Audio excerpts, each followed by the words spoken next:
Suspense.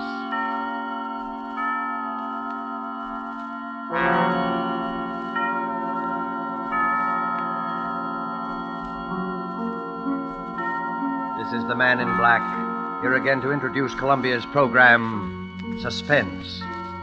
With us in Hollywood tonight as star is Mr. Otto Kruger, whose career on the screen and on the stage has afforded him a precisely equal number of appearances as a character on the right and on the wrong side of the law.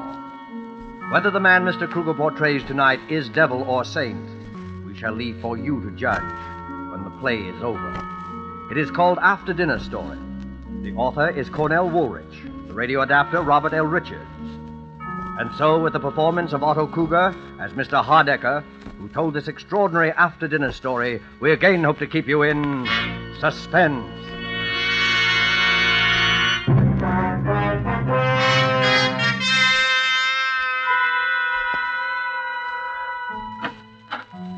Mr. Hardecker's residence? I believe I'm expected for dinner, please. Your name, sir? Kenshaw is my name. Very good, sir.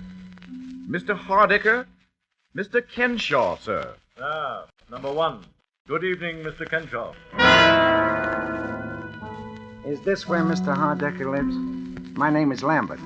Mr. Hardecker? Mr. Lambert. Number two. My name is Prendergast. I think Mr. Hardecker? Mr. Prendergast. Number three. Mackenzie's the name. Mr. Hardecker? Mr. Mackenzie. Number four.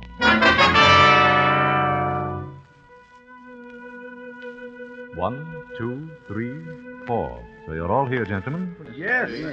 Then suppose we go into dinner, and after dinner I shall tell you why you are here, what I have in mind. In fact, I shall tell you in the form of a story, a sort of after-dinner story.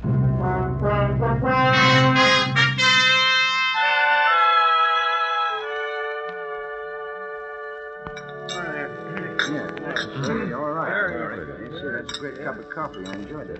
You pass that, please. Well, gentlemen, did you enjoy your dinner? Yeah, it was swell. Then, if you'll excuse me for just a moment, I have certain instructions to give the servants, and after that I shall rejoin you. I shan't be long. Certainly. Well, what did that crack mean? Certain instructions to the servants. How should I know? I don't like the looks of the whole thing. Why all the mystery? Well, I suggest that you have patience, Mr. Prendergast. Mr. Hardecker clearly intends to tell us in his own good time. Yeah. And another thing. I don't eat in those fancy Park Avenue joints as a rule myself, but I've seen them in the movies. They always pass the food around to everybody. They don't bring it out of the kitchen already on your plate and just hand it to you. Well, what possible difference can that make? Well, I don't know, but I know it ain't right. No. None of it's right. Why does a man invite four perfect strangers to dinner? What is this thing he has in mind for us he keeps talking about? Well, all I know, he says he'll make it worth our while, and I can use a little of that worth your while stuff, the way business has been lately. Obviously, the connection between us is that we were all in that elevator a year ago. Oh, what of it? There's no mystery about that. The police cleared that up the very next day. Maybe Mr. Hardecker doesn't think so. Sorry to have kept you, gentlemen. Now, suppose we get down to business. Mr. Hardecker, none of us wish to seem rude, but we were just wondering what this business is all about. You had come to the obvious conclusion, of course, that it has to do with my son. Well, yeah. I don't see why we're all sorry, naturally, but that's all over and done with, Yes, and almost. But there are one or two little details that I thought you gentlemen might help me to clarify. Sure. Oh, Very well, glad to. Fine. yeah. Well, then, if you don't mind, I know you must remember most of it, but it's almost a year ago. I'd like to go over the whole story from the beginning. Well, that's all right. Well, it was just before 5 in the afternoon on August 30th of last year when the matter which concerns us here this evening had its beginning. And on that day, and at that time, all four of you, perfect strangers, who had never seen each other before in your lives, found yourselves, for personal and business reasons of your own, on various floors of the Norfolk building in Midtown Manhattan, waiting for the express elevator to take you to the lobby. The first passengers were on the 21st floor. 21. Going down, please. Express car, going down. There are now 3 men in the elevator. The operator, Mr. Kenshaw and Mr. Lambert, who had gotten on at the 21st floor. 18. Going down, please. Face the doors, please. Going down. Now there are 5 men in the car. Mr. Prendergast and Mr. Mackenzie had entered the elevator at the 18th floor. 15. Express car to the lobby. Going down, please. Say hello to Eleanor for me. You bet. Bye, Dad. Bye. 6 men in the elevator. The last to enter, I had accompanied to the elevator door myself. He was my son. These things drop pretty fast. Too fast for me. Hey, this baby is moving. Hey, look! We can't stop it. We're out of control. Stop it. Look out. We're going to hit. Oh, get off. Stop it. Try to do something.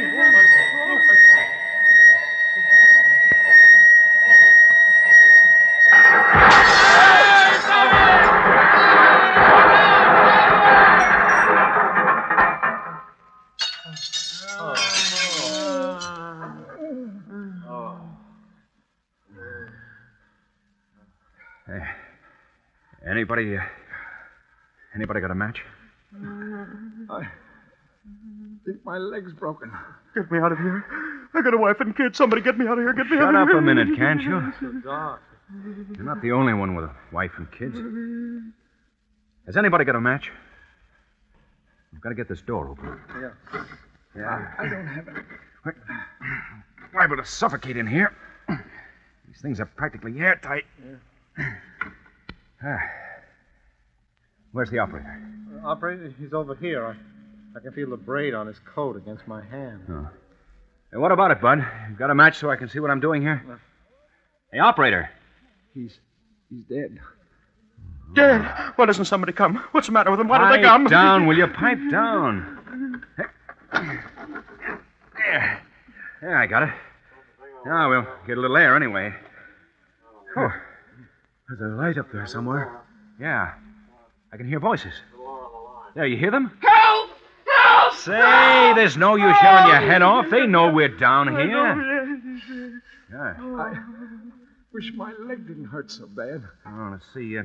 Try wrapping your shirt around it tight. May stop some of the pain. Thanks. Yeah, easy. Now what? Nothing. Just sit and wait. That's all. Why don't they hurry? What are they waiting for? Why don't Take they hurry? it easy. Take it easy. You could be worse off. Worse off? Yeah. Like this poor guy, the operator. He's dead.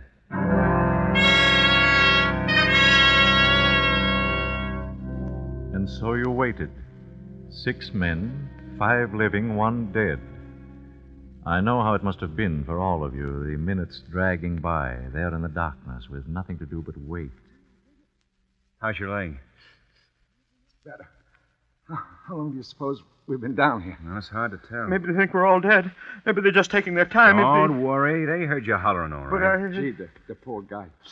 I wonder if he had any kids. The operator? Yeah. I often wondered sometimes what would happen if one of these things ever slipped. Well, now you know. I'll never ride in one again. So he's going to walk up 68 stories to the Rainbow Room. I don't go to the Rainbow Room.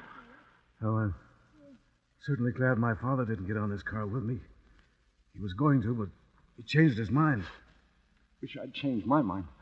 You know, if I hadn't gone back to make a phone call, I'd have been on another car. What's the use of wishing? It's happened, and here we are. Yeah, listen, there they are up there. They're going to get us out. Yeah. Hello! Hello up there! Yeah, we're coming to you. Take it easy. Hurry, can't you? Hurry! Hurry! We'll hurry. Anybody heading? Yeah, one guy's dead. We'll be through to you in a minute. Okay, Ronnie, let her down now.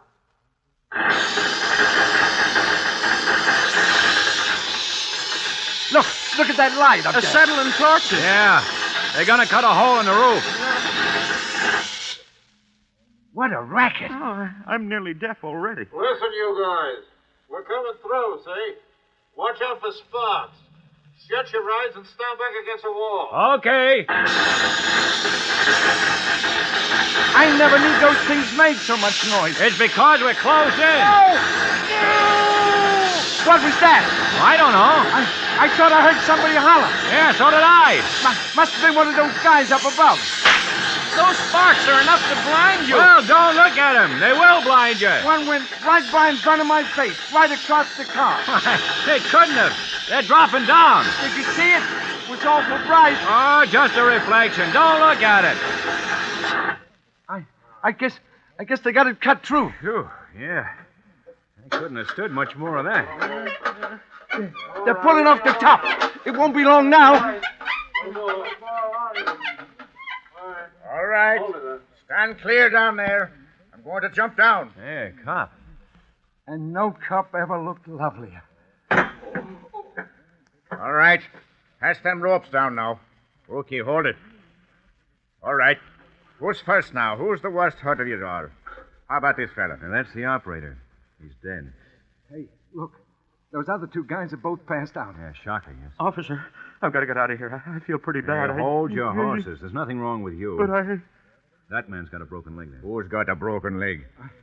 I have, I think. All right. Can you sit in this rope sling here? I'll try. Now, hang on with both your hands. I'll be all right. Okay. Pull him up. Well, so long, fellas. Take care of that leg. Thanks. Yeah, thanks. My name's Lambert. Mine's Mackenzie. Maybe we'll run into each other sometime. Yeah. Well, so long. All right, let me have that rope now. Well, who's next now? Well, maybe you better take those two guys that passed out. They might be hurt. Why, sure. How about this young fella? Sure. He got a little blood on him, hasn't he? He has that. Glass from the light fixtures, I guess. Well, I don't think it's serious. You don't, eh? No, he seemed to be all right. Well, whatever he seemed to be, he's not now. This man is dead. Dead? Oh, but he can't be. Look here, my lad, you don't seem to realize that you've come through a pretty serious accident. I know, but he can't be dead. We heard him talking just a few minutes ago. Isn't that right? Yes, I heard him. Well, sure. He was talking to us here in the dock. He said something about being glad his father wasn't on this elevator. I can't help what he said or what you heard him say. This man is dead.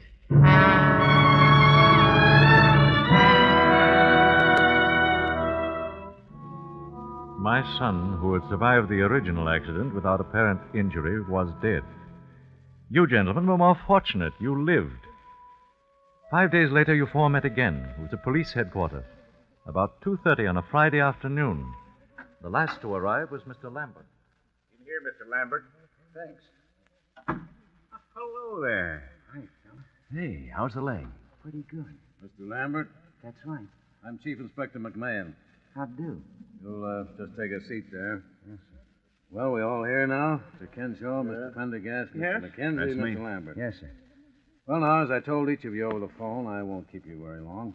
I just wanted to ask a few routine questions about that business of the elevator the other day. Well, what's the matter?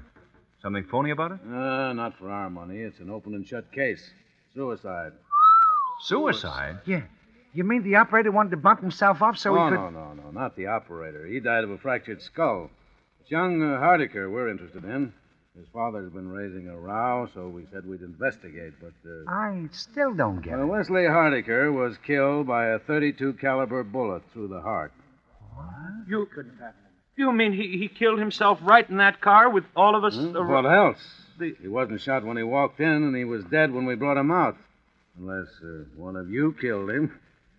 Whoa. no. Well, no. Any of you know him? No. Well, then there you are. Even the father had to admit that as far as he knew, his son had never seen any of you before in his life. But it don't make sense. What don't make sense? Well, I mean, a guy shooting himself in an elevator with 4 other people that nobody didn't even know it. Did any of you hear the shot? Well, not before they started the blowtorches. I could swear to that. Couldn't have heard one anyway. Yeah, you see. Hey, wait a minute. Did you hear something? No. But Mackenzie, remember I said when I was laying on the floor of the elevator that I thought I saw a spark from one of those blowtorches that went across the car instead of falling down? That's right. Anybody else see it? The blowtorches were absolutely blinding. You couldn't see a... How about you, Mr. Kenshaw? I'm afraid that I fainted or something silly like that. I'm not a very strong person. Well, it was probably the gunshot, all right. Nothing very mysterious about it. The gun belonged to young Hardiker, licensed in his name, and had only his own fingerprints on it. Well, maybe I shouldn't ask, but why did he do it? The official verdict is suicide while of unsound mind. He seemed all right. He talked to us perfectly sensibly just before it happened. Just goes to show. You never can tell, can you? Oh, he'd always been nervous and highly strung. We got that out of his father. The strain of being down in that black pit was just too much for him, that's all. Oh, what a terrible thing. To break down just as we were about to be rescued. Yeah, it's too bad. Boys seem to have everything to live for, too. But we find that sort of thing all the time. The noise, I suppose. I've read of cases of nervous breakdown caused by noise. Yeah, that's it. Well, I guess I don't need to keep you gentlemen any longer. Well, I'm certainly glad there were no complications. Oh, don't worry. If one of you'd had anything to do with it, you'd be back in the cell right now.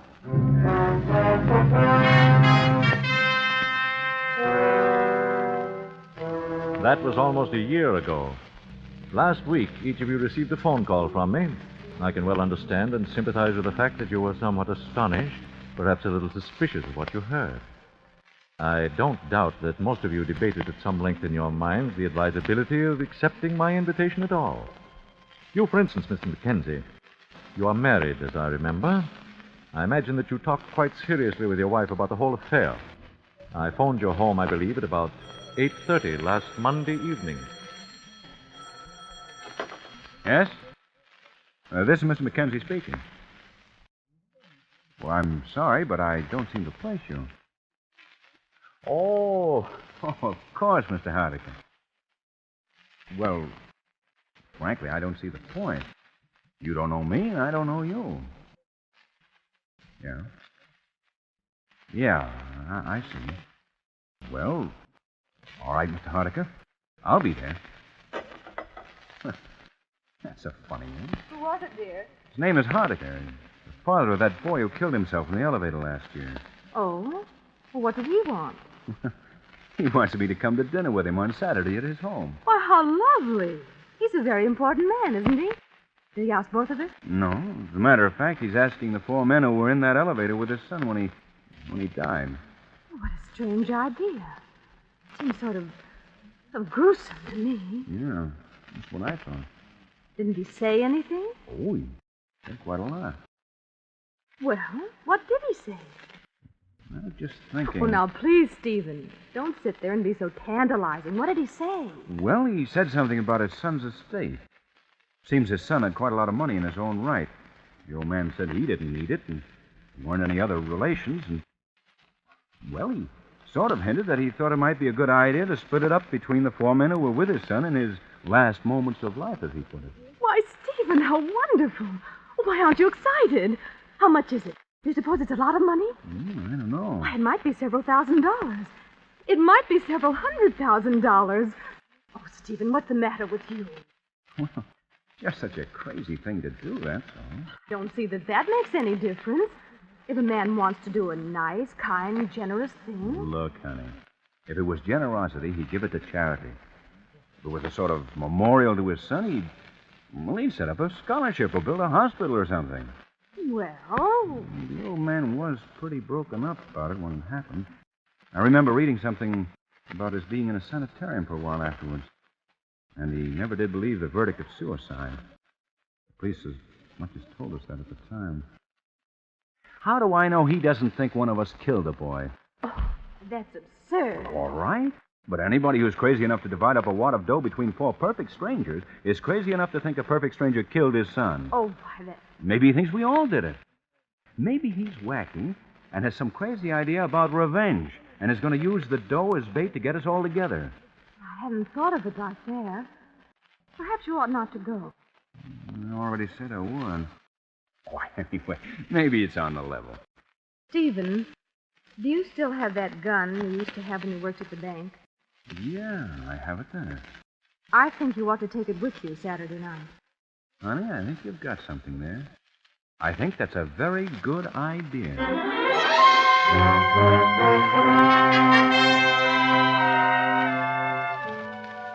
And so, gentlemen, I'm quite gratified that you all saw fit to accept my rather unique invitation, and that we are all here together this evening. By the way, Mr. Mackenzie, I'm afraid I must ask you to give me that gun that you brought along.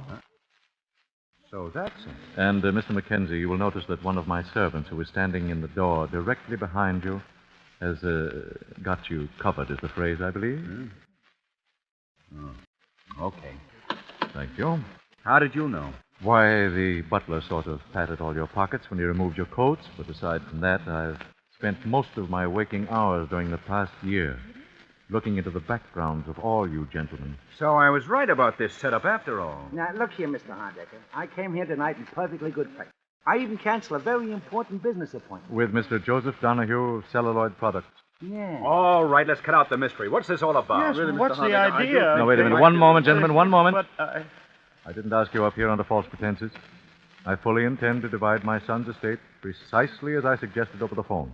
I sincerely hope you don't resent my investigation of your backgrounds. Well, gee, Mr. Hardecker, my background isn't much, I guess, but...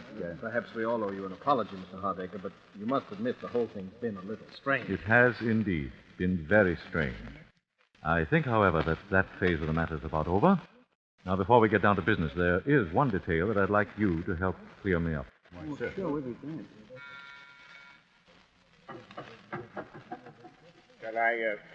Shall I bring it in now, sir? If you please. Is it well mixed? Yes, sir. In the center of the table.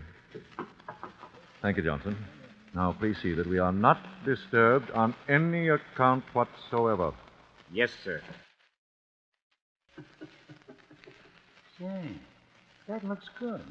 What is it? Oh, it's got quite a number of things in it. White of egg, mustard, milk. It sounds like an antidote for poison. It is an antidote for poison. A what? Gentlemen, there is a murderer in this room. One of you killed my son and hasn't paid for it yet. Oh, don't be a fool. The coroner's verdict was suicide. This The police... is not a discussion, Mr. Mackenzie. This is an execution. I'm getting out of here. There is a man with a gun outside each door. You'll find them very unreceptive to that idea, Mr. Prendergast. Sit down. He's got us. Well, The only thing we can do is try to talk a little sense into I'm it. not open to arguments, Mr. Mackenzie. One of you killed my son. I know who that man is. It's taken me a year to find out, but I now know. The food that man ate tonight was poison. yeah, no, but In 10 minutes, he'll drop dead. You can't take the law into your own hands that way. Unfortunately, the law demands a very specific type of evidence. The police, whom I consulted repeatedly, do not believe it possible to get a conviction on the evidence I have. And therefore, the conviction must come tonight. Wait, you wouldn't dare. You couldn't kill a man in cold blood that way. There is an alternative, Mr. Prendergast. It is there in the center of the table. The antidote. Oh. The murderer may either confess his crime by drinking the contents of that bowl, or he may keep silent and go to his death here tonight. Privately executed for what cannot be publicly proved. They could send you to the chair for that. I am quite aware of that contingency, Mr. Crenshaw, and quite willing to accept the consequences. But the murderer will have gone to his death before me. But how do we know you poisoned the right... The murderer knows, Mr. Prendergast. The rest need have no fear. hey, I think the guy's crazy. Maybe he poisoned all of us. Look, Mr. Hardiker, this whole thing is insane. Nobody killed your son. As to that, we shall shortly see, Mr. Mackenzie. The man who killed my son has approximately 7 minutes to live. 7 minutes. It's me. I know it's me he's poisoned. My whole insides are on fire. It's me he's Don't poisoned. fall for it unless you're sure. The whole thing may be a gag. I assure you, nothing has ever been more serious, Mr. Mackenzie. I don't feel so good myself. Neither do I. Probably just indigestion. After dinner story like this is enough to give indigestion to a horse. No kidding. Hey, supposing this guy's a maniac. Suppose he just made it all up in his own head and poisoned all of us. Listen, Mr. Hardiker. Let me just tell you this. If I come out of this alive, I'm going to beat your brains out if it's the last thing I do. I can't stand it. Mr. Hardiker, I didn't do it. I swear I didn't. I didn't do it. I didn't. Shut up, Shut up. 5 more minutes. Hey, I feel awful. Maybe we all ought to take some of that stuff, just in case. Yeah, that's it. We'll all take it. Yeah? Who'll take it first? Unfortunately, gentlemen, there's only enough antidote for one. Even if you're right, Hardiker, this is no way to do... This is my way. You're crazy, I tell you, crazy! Perhaps. Have you a son? Kenshaw!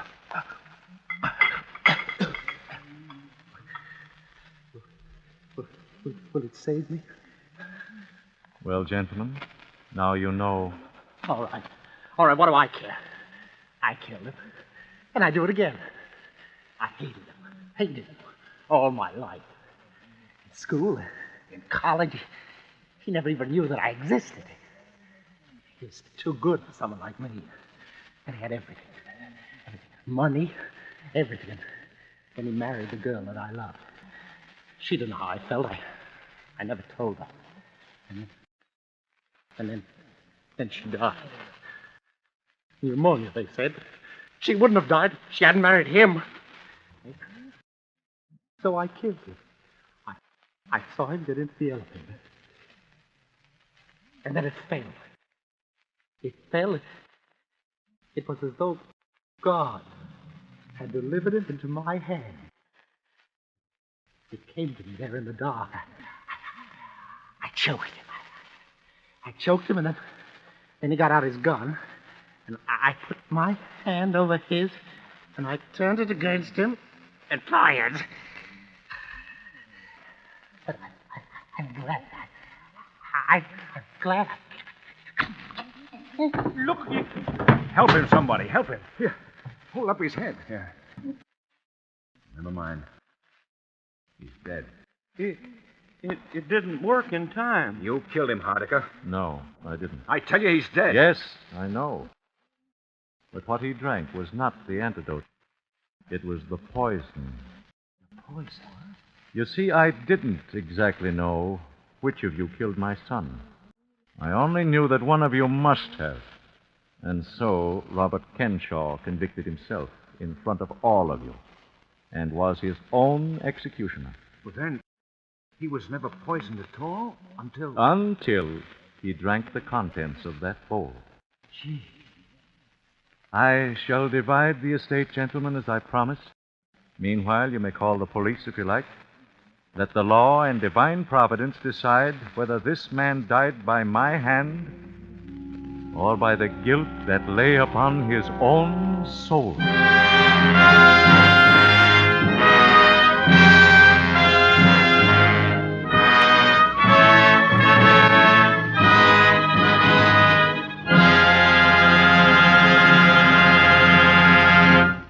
And so closes After Dinner Story by Cornell Woolrich, starring Otto Kruger. Tonight's tale of Suspense.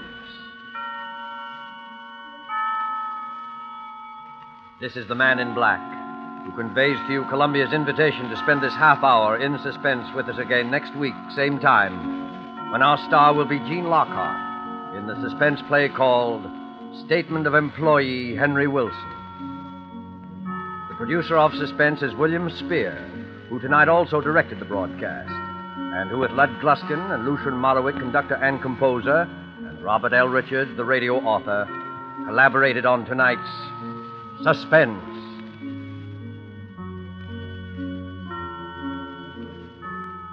Make a note on your calendar that beginning December 2nd, Suspense will come to you on Thursday evenings at 8 p.m. Eastern Wartime, 7 p.m. Central Wartime, and 6 p.m. Mountain Wartime. Remember, Suspense will be heard on Thursday nights beginning December 2nd. This is the Columbia Broadcasting System.